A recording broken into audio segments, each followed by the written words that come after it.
tiens le micro, il n'y a pas de... Non. Vous pouvez pas Ok. Non, ça va aller. Ça va aller, non, c'est bien, c'est bien. Non, parce qu'au moins, ça ne fait pas de bruit de fond. Non, c'est bien. Oui, ça va aller.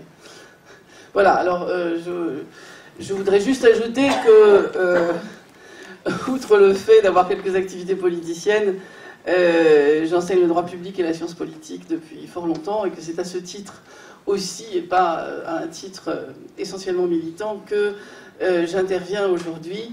Je vous parlerai d'Europe, mais avant, une petite introduction pour vous donner peut-être, en quelque sorte, le motif de ce retour vers une politique politicienne que j'avais juré de ne plus jamais fréquenter. Voilà.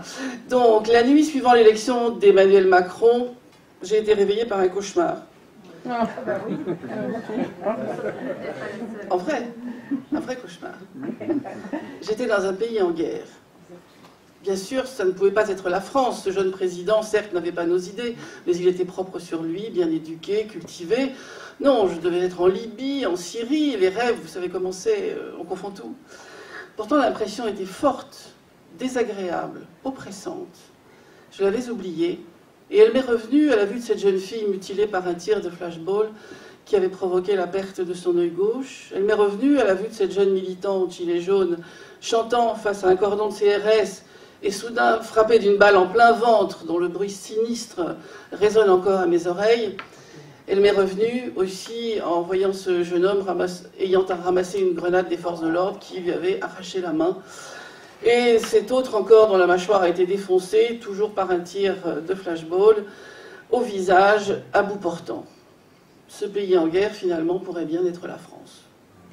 Ce président qui ne cesse de pourfendre les démocraties illibérales, parce qu'il fallait inventer un mot, évidemment, est passé d'un seul coup, semble-t-il, de leur côté, en donnant des ordres à la police via des préfets, aboutissant à des mutilations. A-t-on vu Orban ou Salvini, les grands, méchants, populistes, illibéraux, agir ainsi envers leur propre peuple?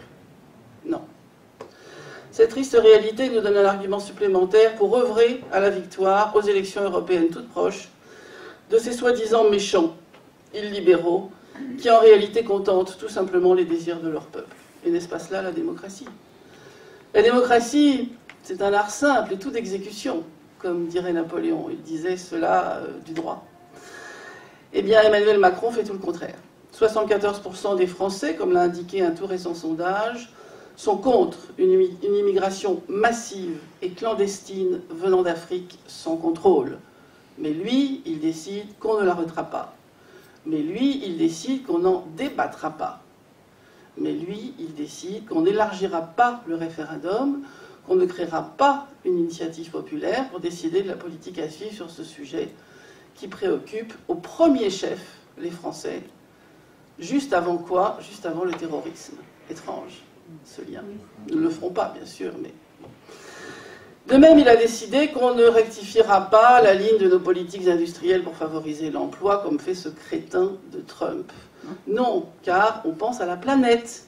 Trump veut America Great Again, et bien le petit président des petits Français, lui, il veut la planète grande, à son initiative. Elle se réchauffe, donc on sacrifie telle industrie, tel service, tel matériau déclaré polluant. Et on accueille à bras ouverts, refugees welcome, dans les pays tempérés, les réfugiés climatiques, chaque jour plus nombreux. D'où les cigarettes au prix du caviar, la fin des centrales nucléaires et donc de l'électricité pas chère, et dernière nouvelle en date, d'un de nos politiciens dont j'ai légitimement oublié le nom, la programmation de la fin des bébés européens, et ça tombe drôlement bien car il faut de la place pour les migrants africains. Et voilà, et à terme, plus de bébés du tout, car devinez quoi? Ils ont une empreinte carbone. Terrible. Ils n'ont pas que ça, on le sait bien, mais enfin bon. Non, mes amis, Macron n'est pas un ultralibéral, c'est un idéologue. La race des politiques la plus dangereuse, celle qui conduit à Pol Pot, si on n'y prend pas garde. Alors, à à sa décharge, on va dire, que cette idéologie, elle est à la mode, elle est portée par Bruxelles, beaucoup, elle est portée, vous le voyez vous-même, quand vous avez le malheur d'aller dans un dîner où les gens sont unanimes sur la question, ce qui arrive très souvent, les unanimes, sauf vous, évidemment, et donc, vous voyez bien que, eh bien, il s'agit finalement d'être bien noté, d'être bien vu, d'être gentil, et pour les politiques, d'être bien notés par la presse, d'où dépend toute leur carrière, et aussi par goût de la mode. Ça existe la mode, dans les idées aussi, il n'y a pas que dans les vêtements que ça existe. Et puis pour ce qui est des élus, eh bien par le pognon qu'offrent les financiers pour leurs plans. Pour reprendre cette expression formidable de Brel, il est vrai bruxellois, chez ces gens-là, madame, on ne pense pas, chez ces gens-là, on compte. Baisse de la natalité européenne de temps, immigration de temps, c'est bon, on est à l'équilibre. Soyons justes du reste, hein, Brel parlait là des Flamands, or ce sont justement ceux qui se sont opposés en Belgique à la signation du pacte de Marrakech, en démissionnant du gouvernement, et ce qui a fait capoter le gouvernement lui-même. Il est vrai que c'est une habitude en Belgique, et que le fait qu'il soit formé de Flamands et de Wallons, évidemment, est un petit peu compliqué. Orban, lui, avait le premier donc érigé un mur de solide grillage. Salvini a refusé d'accueillir les bateaux, comme nous le rappelait Karim Ouchik hier. Le Danemark a pris des mesures restrictives. Ça bouge en Allemagne. Et 11 pays, et non des moindres, ont refusé de signer le pacte de Marrakech quand même. La République tchèque, la Croatie, la Bulgarie, la Slovénie, la Hongrie, l'Autriche, l'Australie, le Danemark, la Pologne, les USA et Israël. Ça fait quand même beaucoup de pays, donc je ne pense pas qu'il faille se sentir illégitime dans ce désir de ne pas le ratifier. Il est déjà signé, mais je vous donnerai tout à l'heure quelques éléments qui confortent cette idée de ne pas persévérer si c'est possible.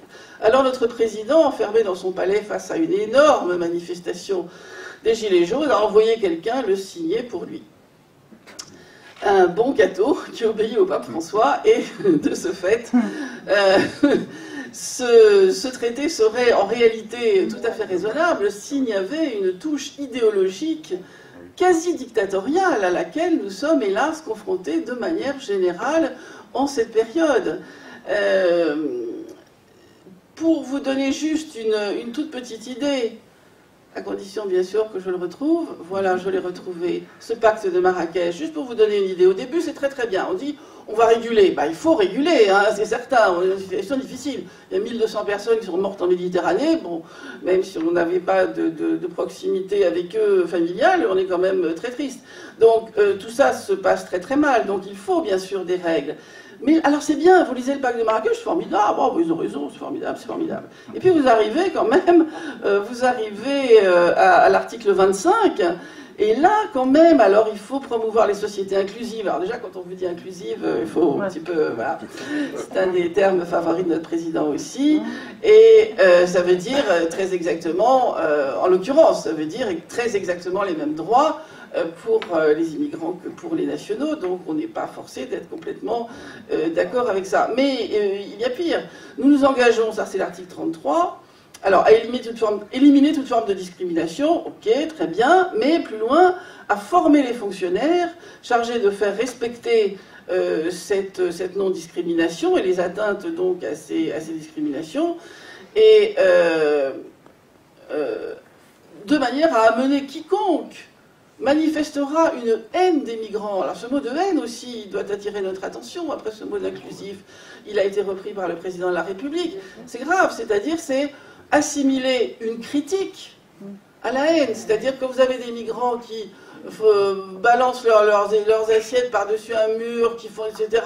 parce que le truc leur plaît pas, la nourriture leur plaît pas, on va pas avoir le droit de dire qu'ils exagèrent, peut-être, ils exagèrent, juste peut-être, non, ah ben non, ah ben non, non, non. Donc on va être dans quelque chose quand même, il faut promouvoir, dit le texte, une information indépendante, objective et de qualité, y compris en sensibilisant les professionnels des médias sur la terminologie, des normes déontologiques, etc. Enfin, ça tourne autour de la notion, tout simplement, que, eh bien, ne sera tolérée, en fait, aucune forme de critique. Donc, pour revenir à ce que je disais, donc on a finalement en quelque sorte, on a un suicide collectif européen. C'est un petit peu ce qu'on nous a dit tout à l'heure. Pas accompli, mais rêvé et programmé quand même. Hein. Donc, il faut s'y opposer de la manière la plus claire et la plus forte. Les foules, écrivait Le Bon dans Psychologie des foules, livre hautement prémonitoire, écrit en 1895, sont expectantes. Elles attendent toujours un mot d'ordre. Celui-ci doit être simple, sans ambiguïté. Cela suppose de la constance, du courage, de l'obstination de la part de ceux qui vont donner ces mots d'ordre. Toute trahison ruine le message. Alors, à ce titre, voilà, rappelons que M. Vauquier, tel Saint-Pierre, répétant 3 fois « je ne connais pas cet homme », a déclaré n'avoir jamais mis de gilet jaune, par exemple. Voilà, message absolument ambigu. Je le mets, et puis je l'enlève. J'enlève aussi parce qu'il y a eu quand même des événements assez dramatiques dans sa commune, et que le président de la République en personne est allé voir les dégâts, et donc, voilà. Cela suppose aussi une cohérence. Matteo Salvini l'a compris d'emblée. Là, je reprends, je ne suis plus sur le gilet jaune à proprement parler, je reprends le message qu'il faut donner à cette foule qui attend, et notamment pour l'Europe. Matteo Salvini l'a compris. Défendre notre civilisation, car c'est bien d'un projet civilisationnel qu'il s'agit, c'est s'opposer, certes, à une invasion physique massive par des migrants incontrôlés, mais c'est aussi s'opposer à la destruction de la natalité, donc de la famille, par la promotion ininterrompue et omniprésente d'un modèle de couple, mais aussi d'une stratégie qu'avait la France, qu'elle avait depuis la Libération, hein, qui était de favoriser, par les allocations familiales qui aujourd'hui sont en voie de régression quand même impressionnante, parce que une entreprise de démolition est en cours et on ne l'arrêtera pas en finançant, en prenant des demi-mesures, on ne l'arrêtera que si on reconstruit en même temps. Car peut-on vivre dans des ruines?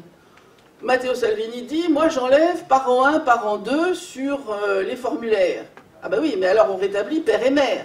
Hein, on ne laisse pas vide. Bon. On refuse d'importer, dit-il, je refuse d'importer ce qui est au fond des esclaves modernes africains pour travailler, je préfère que ce soit mon peuple qui travaille.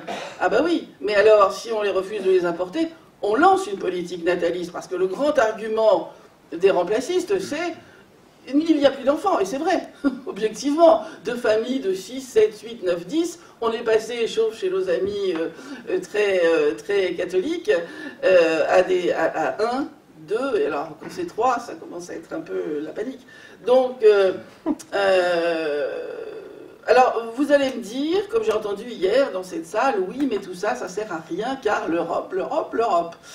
Alors, moi je voudrais dire ici, quitte à déplaire éventuellement, que d'une part, le droit communautaire ne régit pas tous les pans de notre droit, il faut quand même le dire, et d'autre part, que l'Union européenne est plus réformable qu'un État, car l'Europe n'est pas une construction institutionnelle, classique, latine, verticale, comme nous les connaissons. Hein, l'institution, vous savez, c'est l'effet du droit romain, l'institution latine, elle est comme ça, elle est verticale.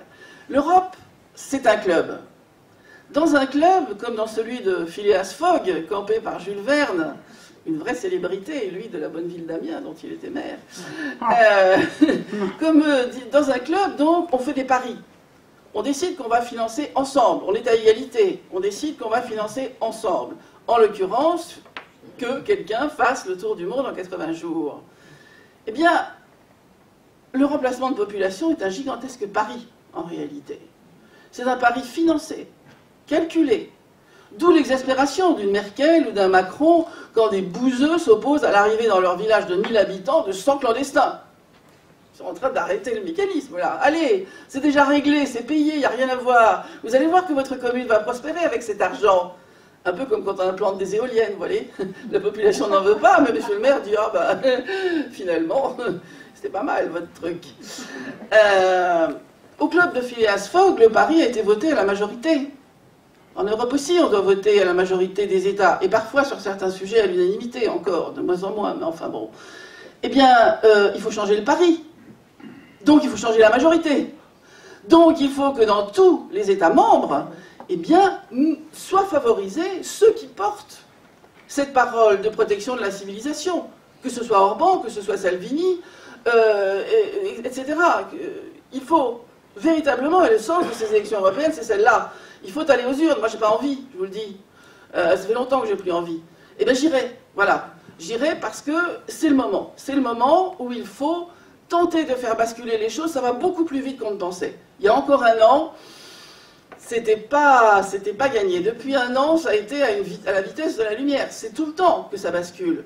Maintenant, en Allemagne, ça bouge. Au Danemark, ça bouge. Ça bascule énormément. Il faut pousser à la roue. Il faut que dans les pays comme la France, où il y a une très très forte abstention, 70% d'abstention, eh bien, il faut aller aux urnes. Et moi, mon grand espoir avec le mouvement des Gilets jaunes, je peux me tromper évidemment, hein, c'est qu'ils fassent une liste ou que sur d'autres listes on les accueille, ça ramène les gens vers le vote. Parce que personnellement, je vous le dis, peut-être en tant que femme, mais aussi peut-être tout simplement en tant que historienne des idées et des institutions, moi je voudrais éviter à la France la révolution. Moi, je voudrais arrêter la révolution macronienne, puisque vous savez qu'il avait écrit un livre qui s'appelait Révolution. Arrêter la révolution macronienne pour éviter la révolution à la France. Voilà comment je vois les choses, moi, personnellement. Alors, vous allez me dire, je vous fais parler plus que je ne parle, mais c'est pas grave, vous allez me dire, mais de toute façon, c'est pas possible, on change la majorité dans plusieurs pays, et alors, l'Europe n'est pas démocratique. Alors, laissez-moi vous dire une chose qui va en indisposer peut-être plus d'un, mais c'est une vérité. L'Union n'est pas une démocratie. L'Union n'est pas une démocratie parce que l'Union n'est pas un État et ne doit pas être un État. Grâce à notre non au référendum en 2005, on a évité qu'il y ait une constitution européenne. Nous sommes dans le cadre d'un traité. Et dans le cadre d'un traité, nous sommes tous souverains, encore. Nous déléguons ce que nous voulons déléguer. Alors nous avons beaucoup délégué, sans doute beaucoup trop, mais les États sont restés souverains grâce au non de 2005. Sinon, nous aurions eu, comme le voulaient Toubon et autres politiciens, nous aurions eu une constitution et donc un super-État. Et là, c'était cuit fini. Hein. Donc, il faut véritablement bien penser que l'Union est une instance de concertation de pays démocratiques, et c'est une condition sine qua non pour y entrer, de pays démocratiques pour faire des politiques communes. C'est ça, l'Europe. Lorsque moi j'ai commencé à enseigner les politiques communes européennes, il y en avait deux seulement. Il y avait la PAC et les transports. Hein, et c'était, bon, je suis quand même pas né au siècle dernier, donc voilà. Oui, c'est vrai. Pardon. Je suis né au siècle dernier, tout à l'heure, j'ai oublié. Je suis pas né avant la guerre, je veux dire. Mais avant la guerre, il n'y avait pas l'Europe, donc ce que je dis est idiot. Très bien. Donc, c'est pas grave. Donc, c'est très important de comprendre ça. Il ne faut pas se battre pour que le Parlement européen ne représente rien. Il ne représente rien parce qu'on y envoie Cavada, pardon, je ne veux pas nommer quelqu'un, mon Dieu, ça y est, je l'ai fait. Mon avocat est là. Il y a des gens, voilà, qu'on recase, bon, il y a aussi des gens très bien, il y a aussi de très bons parlementaires européens, mais enfin, il n'est pas fait pour ça. Je rappelle quand même brièvement les institutions européennes de départ, et pour que vous mesuriez comment on a dérapé. Le schéma voulu par Robert Schuman, qui était quand même un grand chrétien, un très bon avocat, un type très intelligent, qu'il a fallu aller tirer par les chaussettes pour l'amener, parce qu'il ne voulait pas être député, il ne voulait pas être dans la politique politicienne.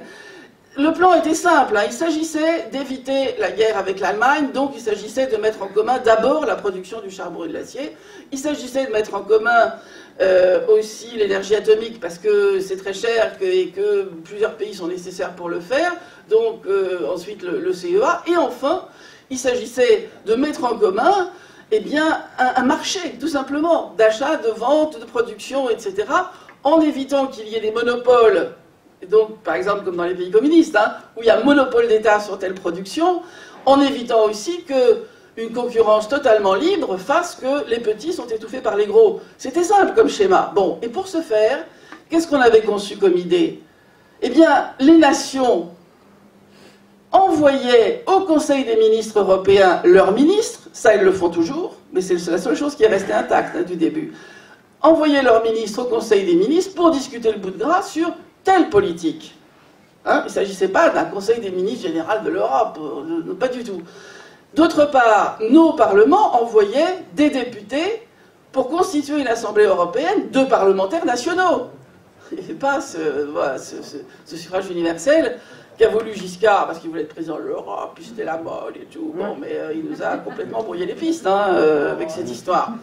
Et puis il y avait, très important, la Commission qui, elle, était là pour dire comment on allait faire pour que ces politiques que les États avaient décidées souverainement puissent être mises en musique grâce au droit communautaire, parce qu'il fallait des outils.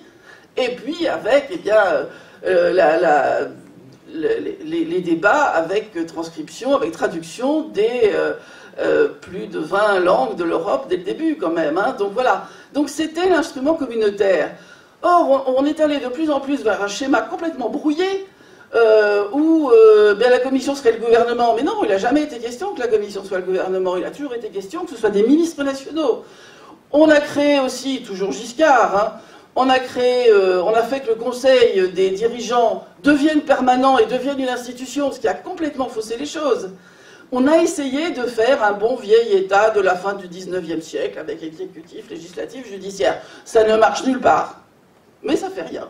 Il fallait quand même le faire. Donc, il faut changer ça. Il faut changer ça. Il faut changer les majorités dans les États. Et ensuite, eh bien, cesser cette course folle vers un super-État. Stop, c'est fini. On garde le schéma des nations qui décident ensemble de faire des politiques, qui s'en vont quand elles veulent. C'est odieux ce qui se passe avec l'Angleterre. C'est absolument anormal qu'on fasse payer à ce pays. Enfin, c'est pire qu'un divorce.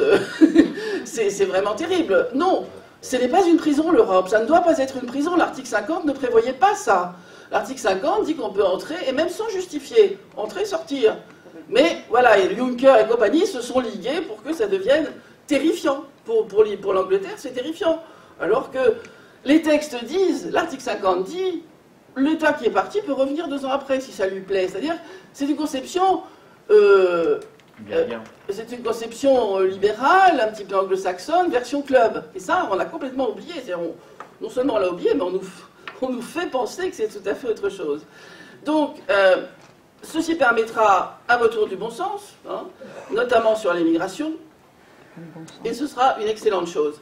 Alors, pour le pacte de Marrakech, juste dernière petite notation, on vous dit, c'est pas contraignant. Alors là aussi, et mon voisin sera d'accord avec moi certainement, il ne faut pas confondre le droit international et le droit national. Qu'est-ce que ça veut dire, c'est pas contraignant? Des pays se mettent d'accord, là aussi, même système que pour l'Europe, mais sur un seul point, en l'occurrence l'immigration. Les pays qui sont signataires, bien sûr que ça s'impose à eux, évidemment. Le droit international, il n'y a pas de justice, il n'y a pas un exécutif international, fort heureusement d'ailleurs. Et donc, c'est le bon vouloir des États. Donc c'est contraignant pour eux, ça n'est pas contraignant pour ceux qui ne l'ont pas signé. Voilà. C'est pour ça que les États-Unis n'ont signé ni le pacte de Marrakech, ni le pacte de Paris, ni d'ailleurs la Cour pénale internationale. Voilà, on est libre. Il faut bien se mettre ça dans la tête, il faut arrêter de penser... Et je vous ai entendu hier, j'ai entendu cette plainte en fait. On est sous un... Non, non, non, les choses peuvent et doivent bouger. Alors, je voulais ne pas abuser de mon temps qui déjà tire à sa fin, mais je voulais quand même remercier d'abord Karim de m'avoir invité et de m'avoir ainsi rappelé ce 23 mars 2012 où nous étions Renaud Camus, Karim et Marine et moi-même au premier rang des intervenants pour fonder le ciel. Et j'ai depuis, moi, voilà, me suis mise en retrait de tout ça, mais je voudrais quand même juste dire que ce que nous voulions faire, c'était un lien entre la droite dure, dite extrême, et la droite molle, dite molle à juste titre, les Raffarins et autres Juppé de la droite et du centre. Nous avions sous-estimé la tâche. Après que nous ayons jeté l'éponge, d'autres courageusement, comme Nicolas Dupont-Aignan, ont essayé et ont très vite vu aussi les limites de l'exercice. Bon, alors, oublions ça. La bonne surprise, c'est que depuis cette droite renégate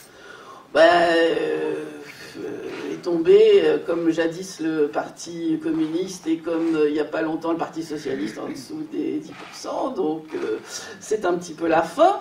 Et la deuxième bonne surprise, c'est que le mouvement des Gilets jaunes est un formidable outil pour se rassembler autour des thèmes, sans souci des clivages partisans. Écoutez, on n'a pas vu ça depuis longtemps.